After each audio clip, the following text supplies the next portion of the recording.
అలాగే ఖమ్మం జిల్లాలో 1,81,591 ఎకరాల భూమిని మింగేశారు. ఇక దీనిపై మరింత సమాచారం మా ప్రతినిధి ఉపేందర్ అందిస్తారు. ఏర్పడిన తర్వాత ప్రభుత్వ అంటే పారిశ్రామిక విధానాన్ని ఏర్పాటు చేయడం కోసం అయితే ప్రభుత్వం ప్రత్యేకంగా దృష్టి సారించింది. ఈ నేపథ్యంలోనే పారిశ్రామిక వాడలు నెలకొల్పేందుకు ప్రత్యేకంగా దృష్టి సారించింది. జిల్లా వ్యాప్తంగా అటు రాష్ట్ర వ్యాప్తంగా ఉన్నటువంటి ప్రభుత్వ భూములను లెక్కలు అయితే తెప్పించుకున్న పరిస్థితి కనిపిస్తుంది. ఆ నేపథ్యంలో ఉమ్మడి ఖమ్మం జిల్లాకు సంబంధించి 1,81,591 ఎకరాలు ప్రభుత్వ భూమి ఉన్నట్లయితే అప్పుడు ప్రభుత్వానికి అందించిన పరిస్థితి కనిపిస్తుంది. ఆ నేపథ్యంలో ఇటీవల ఏదైతే మళ్ళీ అదే లెక్కలు తీసిన పరిస్థితుల్లో దాదాపుగా 29,566 ఎకరాలు అన్యాక్రాంతమైనట్టయితే గుర్తించినట్టయితే తెలుస్తుంది. ఈ నేపథ్యంలో ఇటీవల ఏదైతే ఇప్పుడు ఏర్పడినటువంటి కాంగ్రెస్ ప్రభుత్వం ప్రత్యేకంగా దృష్టి సారించింది. దానికి సంబంధించి శ్వేతపత్రం విడుదల చేయడం కోసం అయితే ప్రత్యేకంగా దృష్టి సారించి చర్యలు కూడా చేపడుతున్న పరిస్థితి కనిపిస్తుంది. ఆ నేపథ్యంలోనే జిల్లా వ్యాప్తంగా దాదాపుగా 29,566 ఎకరాలు అయితే దాదాపు అయితే వివిధ రాజకీయ నాయకులు తమ పేర్లను అంటే గల్లంతైన పరిస్థితి కనిపిస్తుంది. ప్రభుత్వ భూమి మొత్తం కూడా గల్లంతు కావడంపై అయితే పలు విమర్శలు కూడా వస్తున్నాయి. ఆ నేపథ్యంలోనే ఇటు శ్వేతపత్రానికి విడుదల చేయడం కోసం అటు ఏదైతే సీఎం రేవంత్ రెడ్డి అదేవిధంగా పొంగులేటి శ్రీనివాసరెడ్డి ప్రత్యేకంగా దృష్టి సారించారు. జిల్లా వ్యాప్తంగా ఉన్నటువంటి భూములను ప్రత్యేకంగా గుర్తిస్తున్న పరిస్థితి కనిపిస్తుంది. ఇక ఖమ్మం జిల్లాకు సంబంధించి శివాయిగూడలో దాదాపు 193 సర్వే నెంబర్లో 80 ఎకరాలు, అదేవిధంగా చింతగుర్తిలో దాదాపు 31,000 ఎకరాలు అయితే అన్యాక్రాంతమైనది గుర్తించారు. దాదాపుగా రాష్ట్ర వ్యాప్తంగా ఉన్నటువంటి భూములతో పోల్చుకుంటే ఖమ్మం జిల్లాకు ఏదైతే ఏజెన్సీ ప్రాంతం ఎక్కువగా ఉంటుంది. ఈ నేపథ్యంలో ఉమ్మడి ఖమ్మం జిల్లా వ్యాప్తంగా దాదాపుగా ఇప్పటికే 29,566 ఎకరాల అన్యాక్రాంతంపై అయితే అటు వివిధ రాజకీయ పక్షాలు కూడా ప్రత్యేకంగా దృష్టి సారించిన పరిస్థితి కనిపిస్తుంది. వారందరినీ కూడా ఎవరికి బదలాయించారు, ఏ పారిశ్రామిక వాడలకి కేటాయించారు, ఏ ఇండస్ట్రియల్ పార్కులు కేటాయించారు అని చెప్పేసి అయితే ఆరా తీస్తున్నారు.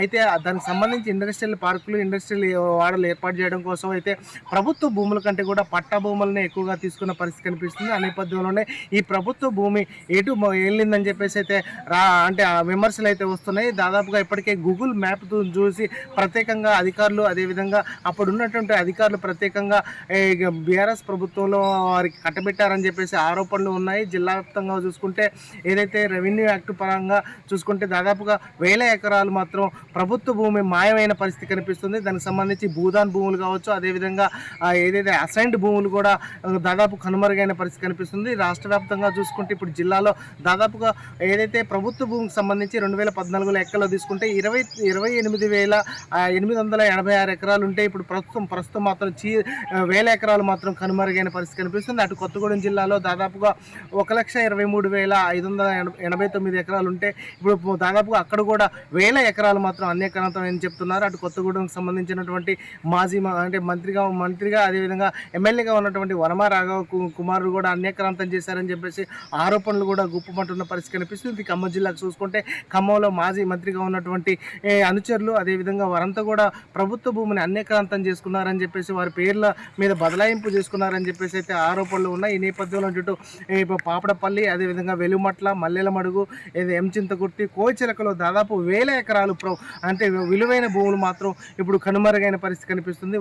వాటన్నిటిని కూడా ఎవరికి బదలాయించారు, రెవెన్యూ యాక్ట్ పరంగా ఎటు బదలాయించారు అని చెప్పేసి అయితే ఇటు కాంగ్రెస్ ప్రభుత్వం ప్రత్యేకంగా దృష్టి సారించి శ్వేతపత్రం విడుదల చేయడం కోసం అయితే ప్రత్యేకంగా దృష్టి సారించింది.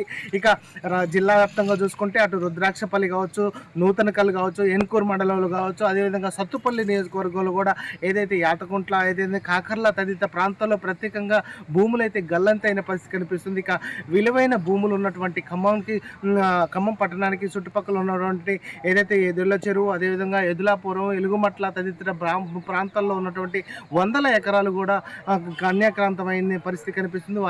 వాటన్నిటిని కూడా ఏదైతే అధికార పార్టీలో ఉన్నటువంటి నాయకులు అదేవిధంగా గత ప్రభుత్వంలో ఉన్నటువంటి నాయకులు అదేవిధంగా కార్పొరేటర్లు తమ వైపు బదలాయించుకున్నారని చెప్పేసి ఆరోపణలు ఉన్నాయి. ఇప్పటికే ఏదైతే స్వతంత్ర సమరయోధులకు ఇచ్చినటువంటి ల్యాండ్లను కూడా వారంతా కూడా వివిధ రాజకీయ పక్షాలు తమ వైపు పేర్లతో బదలాయించుకోవడంపై అయితే పలు విమర్శలు కూడా వస్తున్నాయి. వాటన్నింటినీ కూడా ప్రభుత్వం ఇప్పుడు ప్రత్యేకంగా దృష్టి సారించింది. అప్పుడు ఏదైతే ప్రభుత్వంలో ఉన్నటువంటి అంటే కలెక్టర్లుగా ఉన్నటువంటి వారు ఐఏఎస్ ఆఫీసర్లు ప్రత్యేకంగా వీటి బదలాయింపులో కీలక పాత్ర పోషించారని చెప్పేసి అయితే ఆరోపణలు కూడా వెల్లువెత్తుతున్నాయి.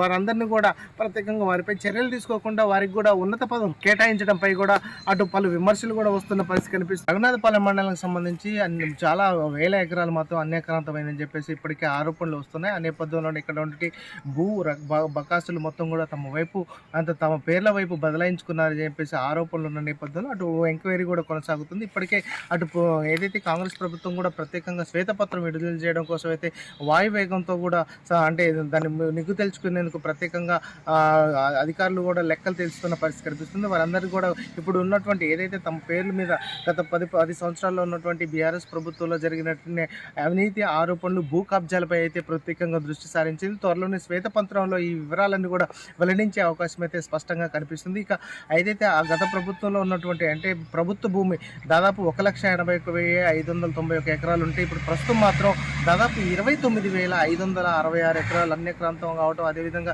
వివిధ రాజకీయ పక్షాలకు అదేవిధంగా పారిశ్రామిక వాడలకు బదలాయించడంపై అయితే పలు విమర్శలు వస్తున్నాయి. ఆ ల్యాండ్ అంతా కూడా ఎవరి పేరు మీద వెళ్ళింది, ఎందుకు వెళ్ళింది అనే వివరాలు అయితే ప్రత్యేకంగా దృష్టి సారించి తీసుకుంటున్న పరిస్థితి జిల్లాలో కనిపిస్తుంది.